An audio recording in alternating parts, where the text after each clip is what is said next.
It was a cold morning in Los Angeles, 1955. John Wayne stepped out of his car outside Cedars of Lebanon Hospital, and that is when he saw him. An old man, tattered coat, a worn-out cane in his shaking hand, a faded U.S. Army badge pinned to his chest, the only reminder that this man had once fought for his country.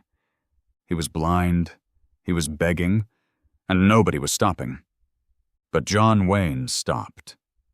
And what he did next, he never told a single soul.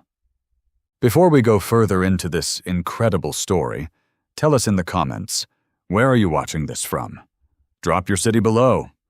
And if you have not subscribed yet, hit that subscribe button right now. Because we bring you stories like this every single day, stories of real courage, real kindness, and real humanity. Now, let's get back to John Wayne. His name was James Calloway, but everyone who knew him, back in the days when people actually knew him, called him Jim. Jim Calloway was not always a broken old man standing outside a hospital with his hand stretched out. There was a time when Jim stood tall, when Jim was strong, when Jim wore that U.S. Army uniform with pride and walked into the most dangerous battlefields of the Pacific Front during World War II. He served from 1942 to 1945. 3 full years in the Pacific. In the jungles of Guadalcanal, in the heat of the Philippines, in places where young men went and either came back, changed forever, or did not come back at all. Jim came back, but the war followed him home. During one of the most brutal battles of his service, Jim's unit came under a chemical attack. It was not the kind of injury that showed on the outside right away. No missing limb, no visible wound. But something had happened to his eyes.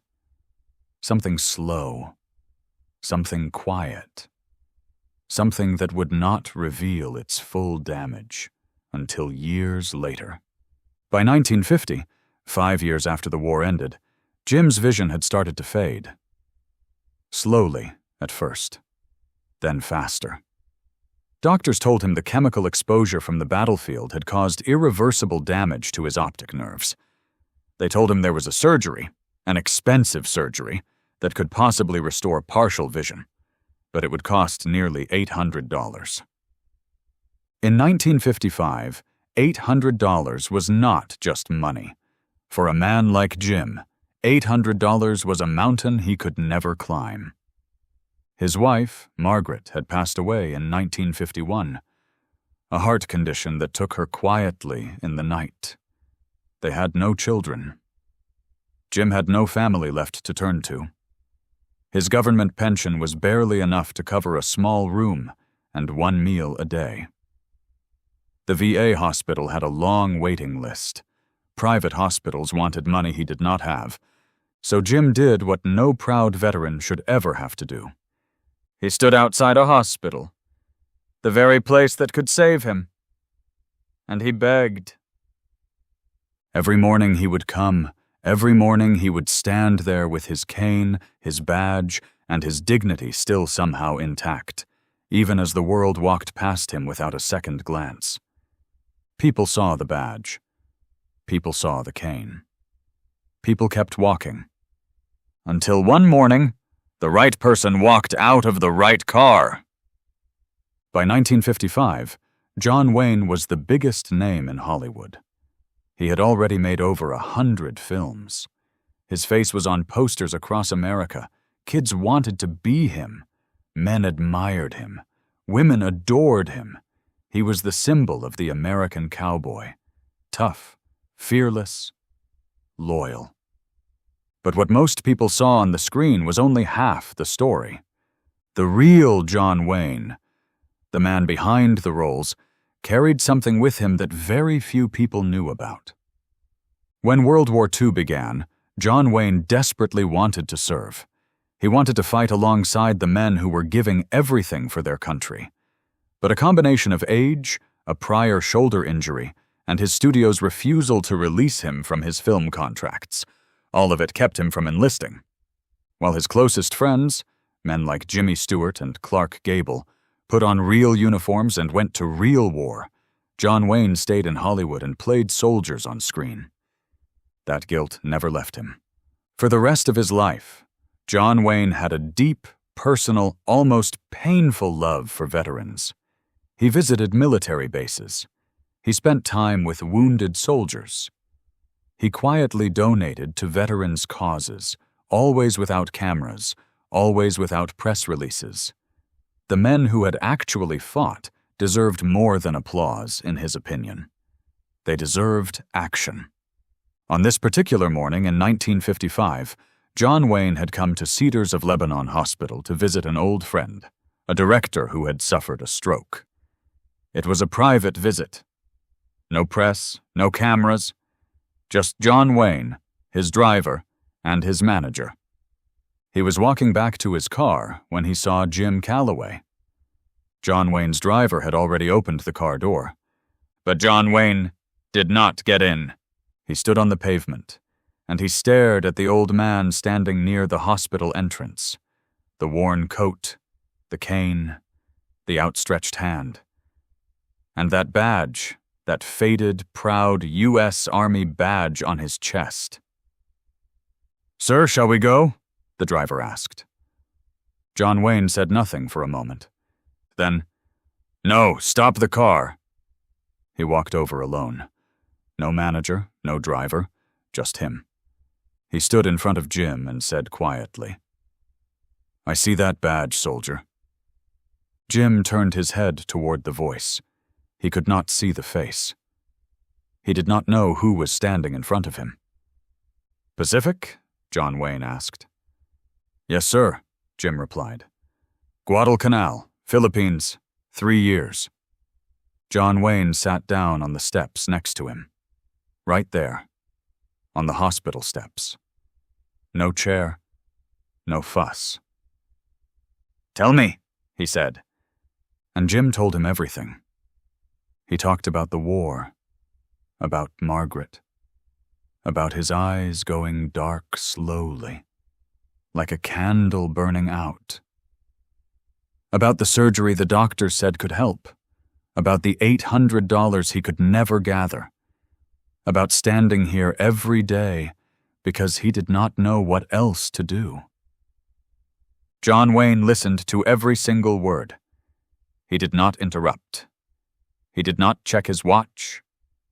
He just listened. The way you listen when something truly matters to you. When Jim finished, there was silence for a moment. Then John Wayne's voice, steady and low, said, "You fought for this country. You gave your eyes for this country. You are not going to lose them on a sidewalk."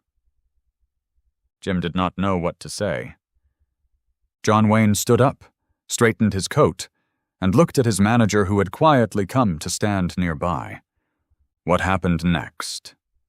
Jim would not find out the full truth of until many years later. John Wayne pulled his manager aside, just a few steps away, and spoke in a low, firm voice. "I want the best eye surgeon in this hospital, today, and I want his full treatment paid for, everything. And I do not want my name anywhere near this, not a word, not to him, not to anyone." His manager nodded. Within 2 hours, things began to move. A senior administrator at Cedars of Lebanon was quietly contacted. The best available ophthalmologist on staff was brought in to evaluate Jim that same afternoon. Jim was brought inside the hospital, confused, overwhelmed, not entirely sure what was happening. He was told that an anonymous donor had come forward and agreed to cover every cost of his eye surgery and recovery. Full treatment. Full care. Jim asked who it was. He was told they did not know. The donor had requested complete anonymity. Jim sat in that hospital room that evening, a room he had never been able to afford. and he wept quietly. He folded his hands, and he prayed. He did not know who to thank. He just thanked God. What Jim did not know was that just outside, in the parking area, a large car sat in the shadows. John Wayne did not go home that night. He stayed. Not inside, not where anyone could see him. He sat in his car in that parking lot for hours, just knowing that somewhere inside that building, the right thing was being done for a man who had earned it 1,000 times over. His driver finally asked, "Sir, it's very late. Should we leave?" John Wayne looked at the hospital building one last time. "Yeah," he said quietly. "Let's go." He never told Jim. He never told the press. He never brought it up in an interview. For years, this story simply did not exist in public. The surgery took place the following morning. It was a delicate procedure. Working on damaged optic nerves is never simple, never guaranteed. The surgical team worked for several hours. When it was over, the doctor came out and said the operation had gone better than expected. Not a full restoration, but significant. Jim would be able to see shapes, light, movement, and with time, possibly more. When the bandages were slowly removed 2 days later, Jim Calloway opened his eyes. Light came in, blurry, slow, like a photograph developing. But it came in. Jim could see the ceiling. He could see the white of the nurse's uniform. He could see the window. And outside that window, a pale blue sky. He had not seen the sky in years.